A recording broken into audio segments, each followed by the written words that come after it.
Purls and Polish podcast. My name is Rachel, and I'm coming to you from just outside Sacramento, California.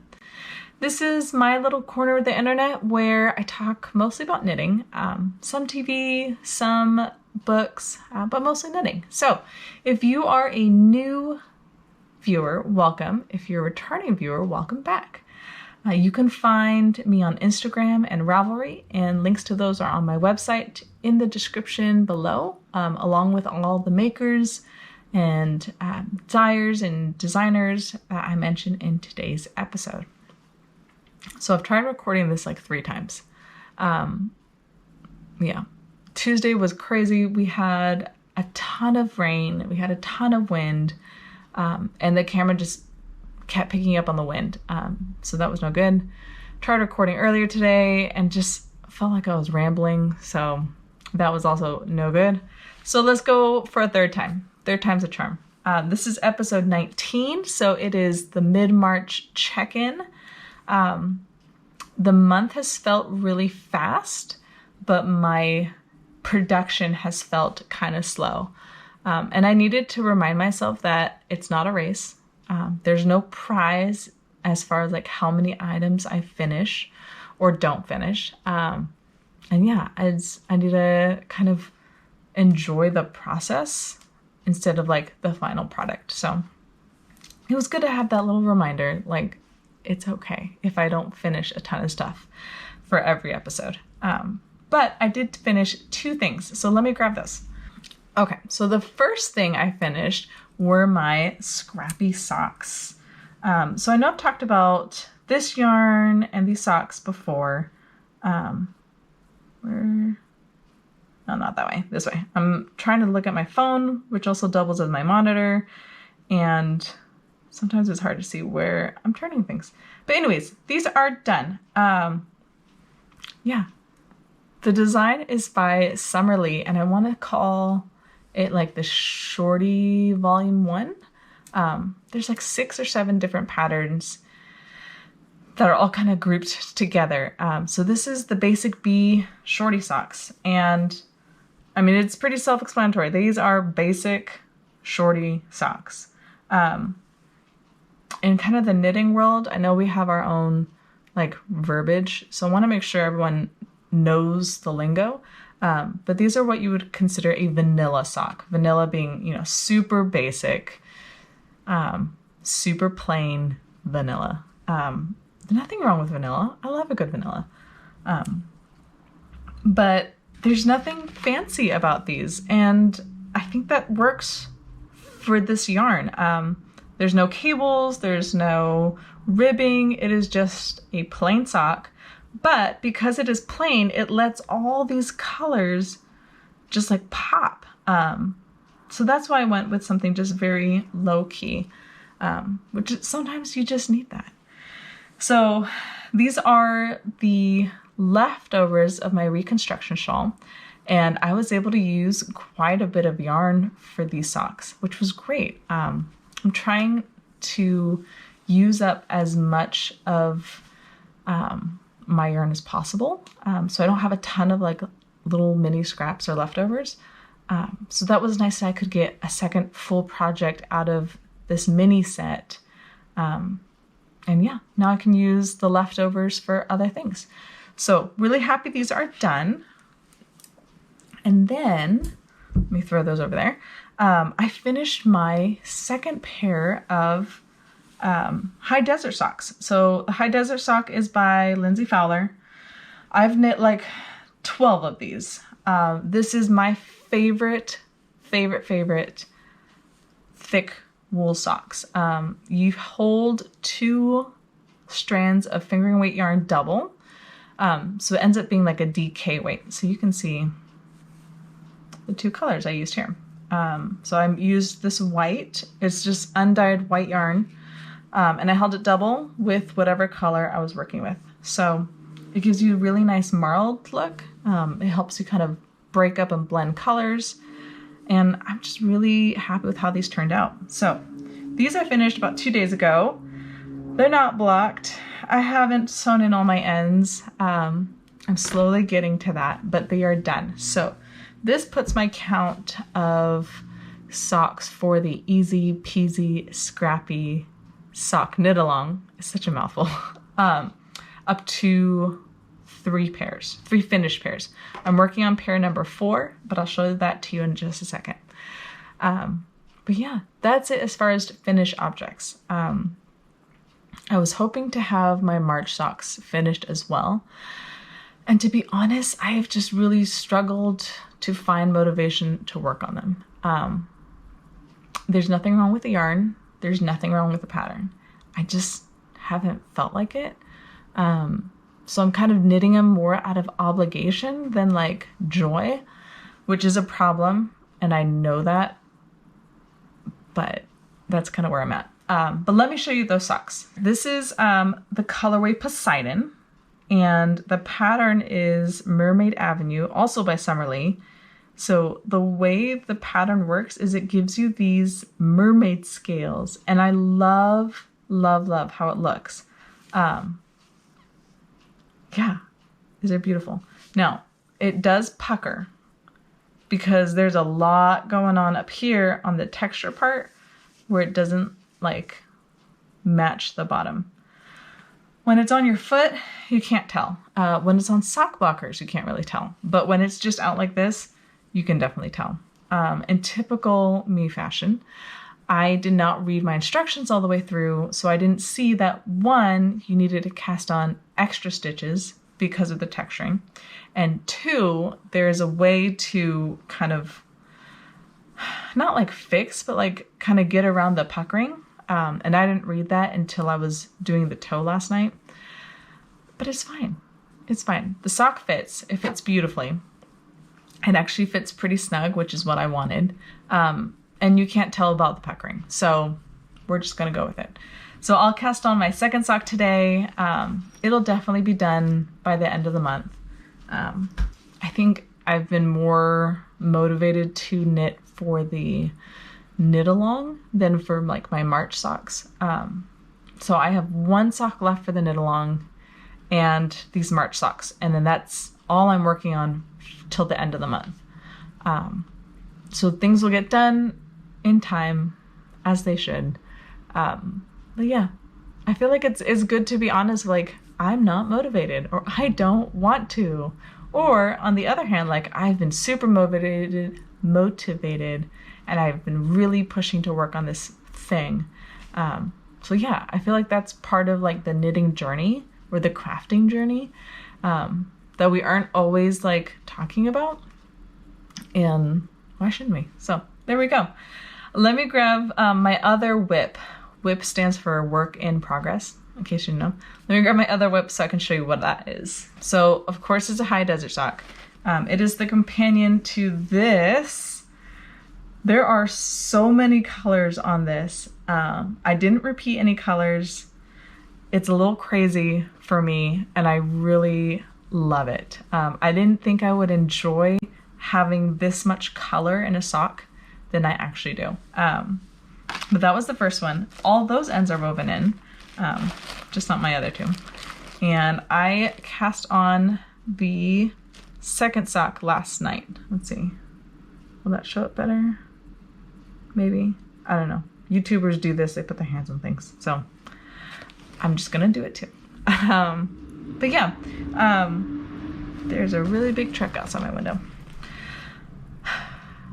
Yeah. We're just gonna knit the things and it'll be fine.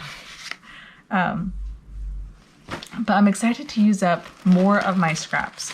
So in this baggie are most of the scraps, if not all of the scraps that I used in the other sock, along with some new colors.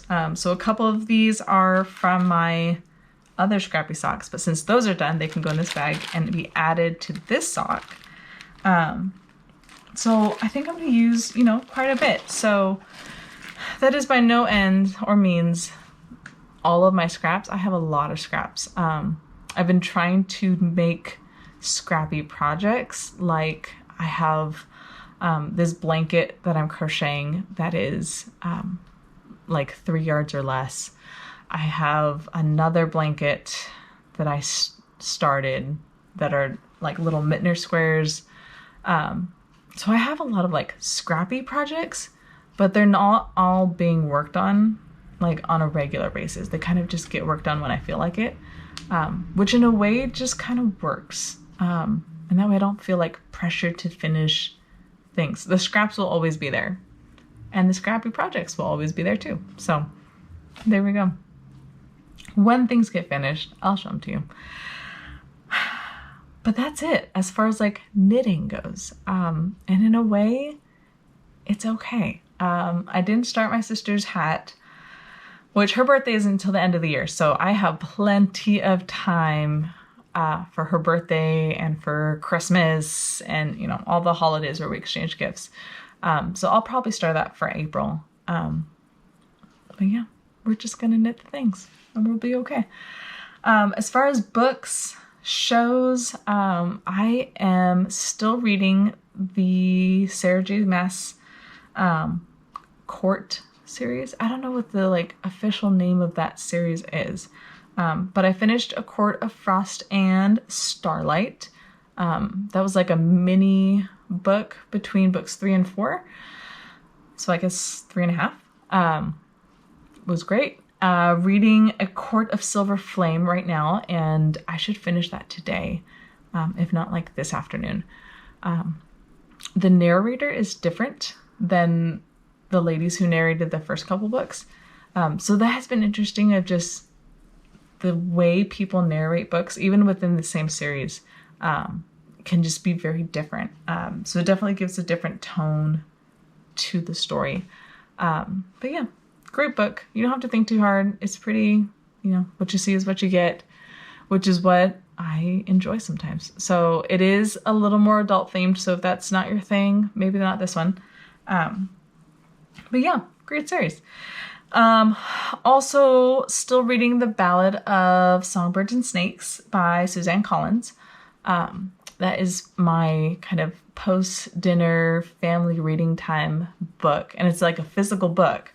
I haven't held and like read out of a physical book in a long time. I've really been doing audiobooks, and I forgot like how much I enjoy like holding a book. So yeah, that has been great. It's been great reading with like my family. My oldest is learning how to read, so that's been good to kind of see her work through books and kind of like sit there and work through words, and we help her out. But also like see her like start to enjoy them. My youngest is, you know, she's little, so she doesn't read yet, but she just kind of chitters to herself and looks through the books and starts telling her own stories. So that's been good too. So mostly the goal of this family reading is just to kind of instill a love of literature in our kids, but also kind of keep that love of literature alive in ourselves, since, you know, you have to like slow down and sit and read a book. So yeah, I've thought about getting a Kindle, but I don't know. I still keep going back and forth. Like, I really want to do that. Then that would require like buying books for my Kindle. I know you can get a lot of books for free for Kindles or very cheap, but I haven't gotten around to it. I'll just keep listening to my books and reading the books that I have. So, yeah. For shows, I finished White Lotus season 2. Loved it. I won't give away anything, but I love the way it ended. I thought that was just very, I don't know if appropriate, but like it just fit the way that it ended. One thing I really enjoyed about like the White Lotus season 1 and 2 is how much you like hate the characters. Like, these are terrible people. But also like how much you love them. Definitely felt that in season 1. Definitely felt that in season 2. But yeah, I've really enjoyed that. It's on HBO, so it does tend to skew on the more adult theme side. So if that's not something you enjoy, maybe not this one. But a couple new shows have come out, so I'm actually looking forward to kind of watching shows in the evenings again. I've been kind of in a slump and haven't really watched stuff in the evening, which has been great because I've been listening to my books. But sometimes, you just want something different. So Shadow and Bone season 2 just came out, and Ted Lasso season 3 just came out. So I'll definitely be watching those. Stay tuned for my thoughts on those shows. I still need to watch You on Netflix. Season, is it 4? 3, 4, something like that. I really enjoy that show. Read the book, the first book, and that was a trip. Definitely read that book. It's almost better. If not, I would say the show and the book are pretty close. But definitely, if you enjoy the show, definitely read the book. But yeah, that's what I've got. Other news, couple things. Oh, I have a bag to show you. My mom's the best. I had this shirt that I got from, who was it? I'll put her name down below. But she's a graphic designer who's also a fiber artist. And so she does lots of beautiful designs. I have her California yarn shirt, like tank top. I wear it all the time in the summer. It's one of my favorite tank tops. But anyways, she had a bunch of shirts on her website, on her Instagram that she was selling. So I bought one, and I thought I got a size big enough. She did say that the shirts run small.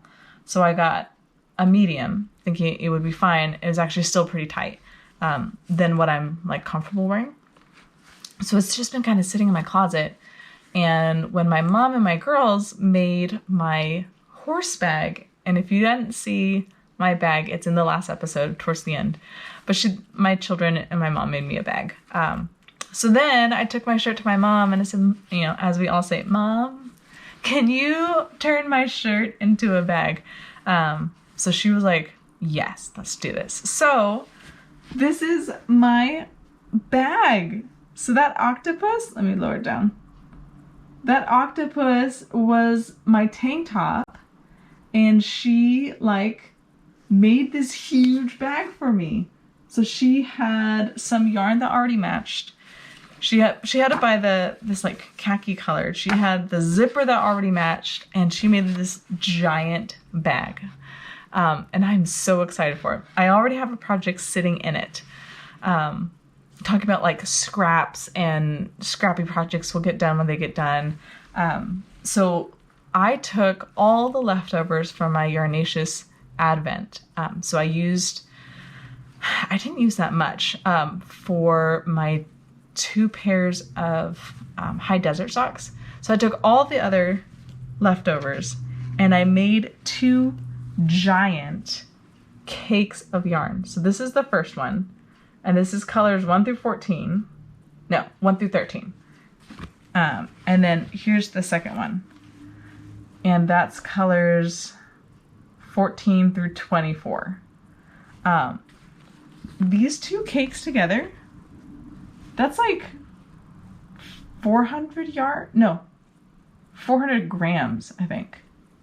And I'd made little magic knots, and I'm gonna knit a blanket. I've done blankets before. This one is gonna be the habitation throw, which I have knit 2 of those already. I did one for my grandmother, and I did one for me with an advent from last year. And I'm gonna hold it double with white, just like I did for my socks. And it's gonna be great. I'm super excited for this. This might be a project that just kind of stays at my parents' house because we're there on the weekends, just so I don't have to lug it back and forth. But at the same time, that might just be a project that I work on in the evenings, like when we're watching a show with the kids or something like that, so that I don't have to think too hard about stitch count or what repeats or whatever. But yeah, I was super excited for that bag, and I was super excited I had a project to put in it right away. So that will be featured at some point in the next couple episodes. Other news, Kay from Crazy Sock Lady. If you don't watch her podcast, Kay is the nicest person you will ever meet. She's super kind, super helpful. She and I did Color Street together for a little bit. But anyways, Kay hosts the Summer Sock Camp. I think she's done it 3 years now. So she just put on an episode talking about Summer Sock Camp, and I'll let her tell it. Definitely go check out that episode. Her announcement's towards the end of the episode. But Summer Sock Camp is coming in, I want to say June. But it's just a knit along. There are no prizes, there's no merchandise, there's no like special colorways. It's just a knit along, which honestly, I'm so glad for. I love a good competition and a good contest, but there's just something about knitting things together with people and we're all knitting the same thing, and just having that community and being able to kind of answer questions and cheer each other on and help each other, that I just really enjoy. So the prizes are great, don't get me wrong. I love me a good prize, but it's also nice to just knit. So that's coming this summer. So I'll definitely talk about that more as we get closer to the summertime. But if you hadn't heard, you've heard now. Last year I had hosted this like mini sock swap. So a bunch of us swapped yarn with each other, and so we had like new yarn to work with for Summer Sock Camp. So I'm thinking about doing that again. I need to come up with like a cute name for it. I can't call it the Summer Sock Camp Sock Swap because that's Kay's name and I can't use that. So I'm thinking up of a name. It'll be fun. It'll be catchy. I just don't know what it is. And then we'll hash out details, and that will probably come around May so that we can all knit with our new sock yarn at the beginning of the summer. So keep an eye out for that. But other than that, that's what I've got. The rest of the month seems kind of quiet, and then we like kick into spring break. So definitely looking forward to some time with kids at home, off from school, but also, doing things, not doing things. And the end of the year is like quickly approaching, at least for us, for the school year. So that'll be nice, but like our summer's already getting packed. So I know we're only in month 3 and we're already thinking about summertime. Anyways, Blue Jay just flew by. Find ways to be kind. Have a great day. And then I would love to hear in the comments suggestions you have for names for this sock swap that we're going to do before summer starts. So if you have a fun name, pop it into the comments. If you have summer plans as far as like your knitting, I'd love to hear it. But yeah, find ways to be kind. You're doing a great job. And I will see you guys at the beginning of April.